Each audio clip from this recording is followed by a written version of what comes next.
Bismillahirrahmanirrahim. Assalamualaikum warahmatullahi wabarakatuh.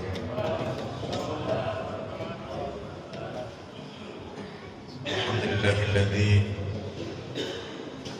hadana li hadza wa ma kunna linahtadiya laula an hadana Allah. Asyhadu an la ilaha illallah wahdahu la syarika lah.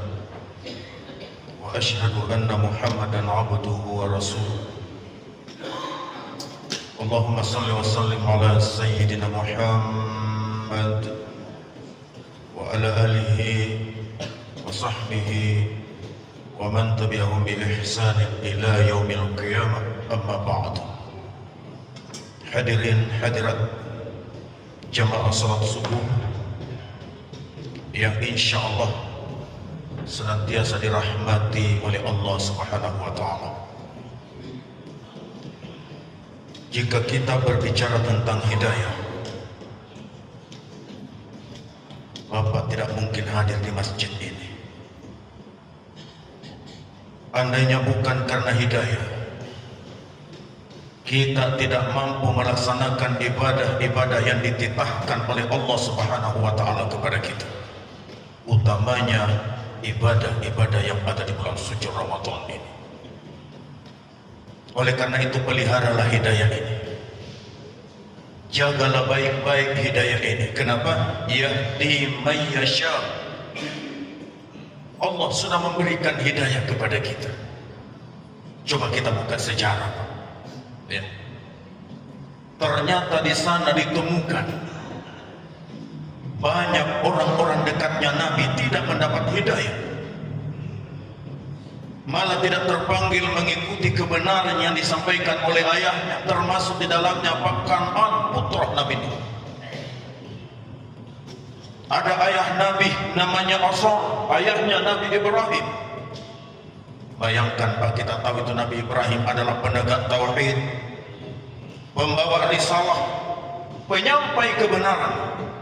Tapi sayang, ayahnya seorang kolektor berhala. Ada istri Nabi, istrinya Nabi Lut, juga tidak mendapat hidayah. Maka beliau tidak terpanggil mengikuti kebenaran yang disampaikan oleh suaminya. Lalu Abu Jahal, coba bayangkan, Abu Jahal, Abu Thalib, pamannya Nabi Muhammad sendiri. Abu Lahab, Abu Jahal menyaksikan mukjizat, mendengar wahyu, melihat tutur kata Nabi. Malah Abu Thalib, bayangkan, sempat memelihara Nabi. Cuma sayang, Abu Lahab, Abu Jahal, Abu Thalib dan abu yang lain, ya tapi bukan abu yang ada di sini. Oh, tidak mendapat hidayah. Maka beliau ini tidak terpanggil mengikuti kebenaran yang disampaikan oleh keponakannya. Lalu kita ini siapa? Ya kan? Itu timbul pertanyaan di hati kita. Saya ini siapa? Kita ini siapa? Bukan siapa-siapanya Nabi, ya kan begitu? Bukan anak Nabi, istri Nabi, Nabi. Tapi hidayah terus menuntun langkah-langkah kita. Masya Allah. Hidayah terus membimbing kita. Akhirnya kita mampu melaksanakan ibadah yang dititahkan oleh Allah Subhanahu wa Ta'ala kepada kita. Baiklah, kita berbicara sedikit sejarah Nabi Nuh. Anaknya Kan'an tidak mendapat hidayah. Bayangkan, Pak, Nabi Nuh itu diberi umur oleh Allah selama 950 tahun. Satu umur yang sangat panjang, 905 tahun. Nabi Nuh berdakwah selama 800 tahun untuk menyampaikan kebenaran. Cuma selama beliau dakwah selama 800 tahun, Pak, hanya 80 orang yang ikut beriman kepada Nabi Nuh. Luar biasa, 800 tahun hanya 80 orang, artinya 10 tahun satu. Bahaya ini umat yang dihadapi Nabi Nuh. 800 tahun hanya 80, 10 tahun satu orang. Oleh karena itu ketika dikaji di dalam Al-Quran, ternyata yang dihadapi Nabi Nuh adalah umat paling keras kepala. Kalau Nabi Nuh ceramah, umatnya itu ditutup telinganya dengan tangannya, minta maaf Pak.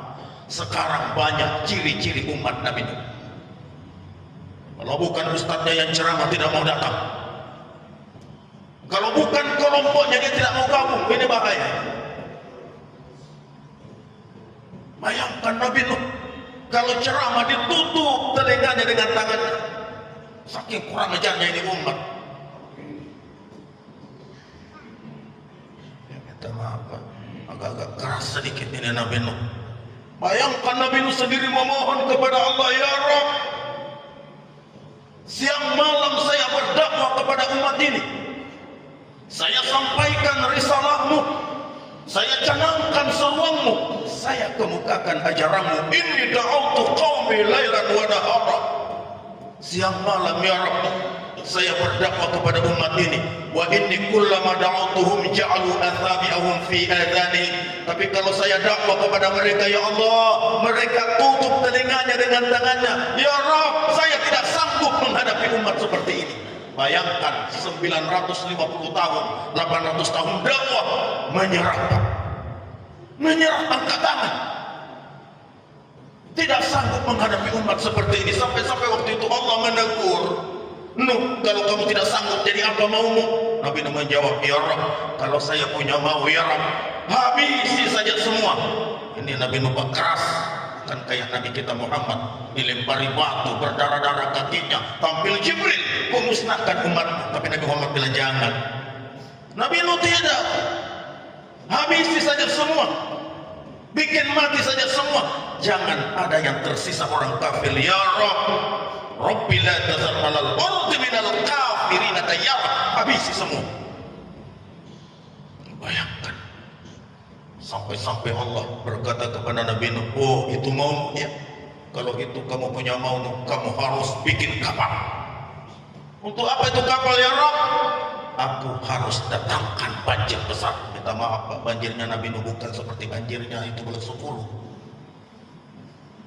Oh bukan. Aku akan datangkan banjir besar, bikin kapal.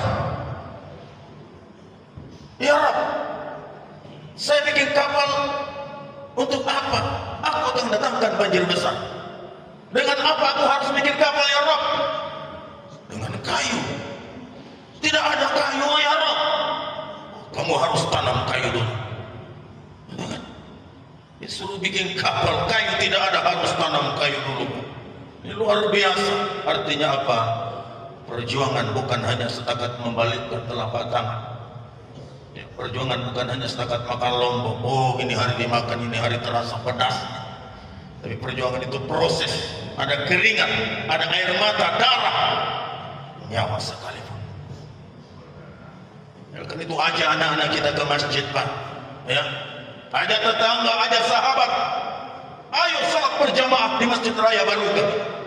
Kenapa? Kalau kita berhasil mengajak mereka, berarti kita sudah menyelamatkan mereka dari banjir-banjir yang melanda. Indonesia bukan dilanda banjir bandang, Makassar bukan dilanda banjir air, banjir kiriman, tapi banjir aliran baru. Sekarang ini banyak Pak kejadian aneh-aneh. Baru-baru ini waktu banjir kan muncul buaya Pak. Yang celakanya ada yang mengklaim neneknya. Astagfirullah. Dari mana lagi nenek mana itu buaya lepas? Celakanya nak bawa kaki pisang. Setahu saya Pak, tidak pernah ada buaya makan pisang. Sepuas-puasnya kerbau makanannya tetap rumput Pak. Tidak pernah saya dengar kerbau makan terang ulang. Tidak pernah. Oh kalau manusia apa saja dimakan, aspal pun dimakan, partalet.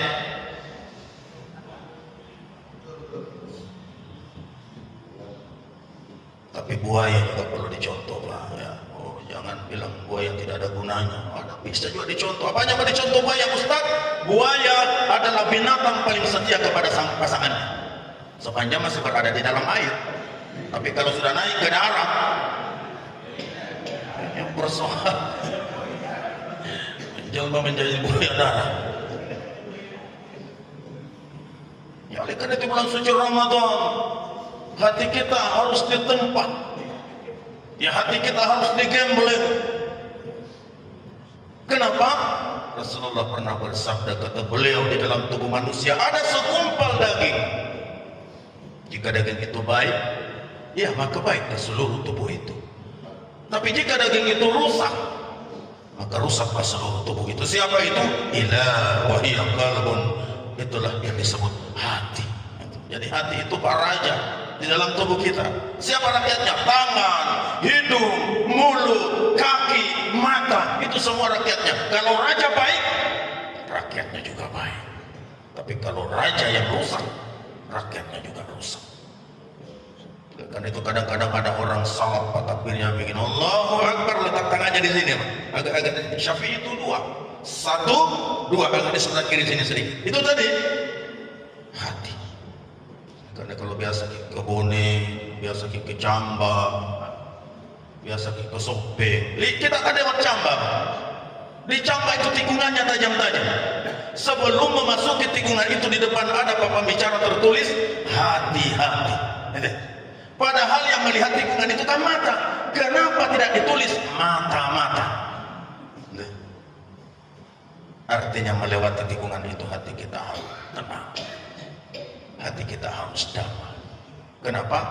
Kalau kita melewati tikungan itu, hati kita tidak tenang, bahaya mengintai di depan. Ajak anak-anak, ajak tetangga, ajak sahabat, ajak anak-anak. Coba anak-anak kita, Masya Allah, tenang. Tapi kadang-kadang ada ibu-ibu komplain, Ustaz, susah anak-anak diajak ke masjid. Kenapa ya? Ustaz, ada di situ pengurus masjid, Ustaz. Kalau main-main anak-anak, oh daun lagi anak-anak, Ustaz. Nah kan pergi, ya. Nah tarik itu diminta maaf pengurus masjid, jangan diusir anak-anak. Kenapa musibah besar, Pak? Kalau anak-anak sudah tidak mau lagi datang ke masjid, musibah besar. Kalau anak-anak menganggap orang-orang masjid itu orang-orang galak, main-main Ustaz. Tapi anak-anak, lari-lari. Memang anak-anak itu kalau main-main di masjid bermain-main dengan malaikat rahmat. Itu aja tidak baik. Kalau bapak-bapak yang main-main di masjid, bapak-bapak yang lari-lari di masjid, ya, kalau bapak-bapak yang main-main di masjid seperti main-main ke malaikat mau. Hati-hati. Ya. Jadi aja anak-anak sekarang ini Pak, banyak aliran-aliran baru bermunculan. Itu tadi di Makassar muncul buaya, di Bangkok Pak pernah muncul namanya Nabi Saharudin. Di Bangkok. Astagfirullah, Nabi Saharudin. Masih baik cepat ditangkap oleh polisi. Tapi paling banyak di Jawa. Pak, bayangkan di Jawa, astagfirullah, pernah muncul namanya Nabi Ahmad Musaddiq, pelatih bulu tangkis jadi nabi. Macam-macam ini. Masih ditangkap oleh polisi. Mungkin masih segar pada ingatan kita, pernah muncul namanya Lia Edan, meskipun sudah meninggal, tapi menggegerkan dunia. Kenapa? Lia Edan bukan mengaku nabi, tapi langsung mengakui dirinya Jibril. Astagfirullah, Jibril masuk ditangkap juga sama polisi 3 tahun penjara, alhamdulillah. Tapi ada yang sempat saya bilang sama teman-teman, luar biasa polisi kita sekarang. Kenapa Ustaz? Coba lihat polisi kita sekarang, bukan saja teroris ditangkap, Jibril juga ditangkap. Tidak pandang bulu. Tapi ada tuh yang bilang, Ustaz nasib baik dia mengaku Jibril, coba dia mengaku Israel. Siapa kira-kira mau tangkap Pak Imam Balatun? Ada cabut ke nyawanya. Tapi aku tangkis. Saya bilang kalau dia mengaku Israel, ditangkap sama polisi penjara 3 tahun, pasti naik di TV One. Israel ditangkap 3 tahun penjara, berarti 3 tahun tidak ada pencabutan nyawa. Nggak ditahan. Yang paling celaka Pak muncul namanya Nabi Tukiming. Ini yang paling celaka, Nabi Tukiming. Tidak ada di sini Tukiming. Pernah ceramah di Bangkok ada Tukiming. Oh celakanya Pak Minsa. Terpaksa aku belokkan ceramah ke Malaka. Nabi Tukiming, la ilaha illallah, namanya saja tidak enak didengar. Kalau mau jadi nabi. Tapi yang mengherankan Pak Ibu, Nabi Tukiming ini baru beberapa bulan pengikutnya membeludak. Sampai masjid itu full meluber ke halaman. Diadakan penelitian waktu itu. Apa ajarannya ini Tukiming? Apa ajarannya yang menarik sampai-sampai pengikutnya membeludak? Teliti punya teliti, maka betul didapat ada ajaran yang menarik. Apa itu? Ternyata Pak Ibu, Tukiming mengajarkan pengikutnya bisa sholat menggunakan bahasa masing-masing. Baru membesarkan suara jadi mestinya ribut. Oh marah masih gina.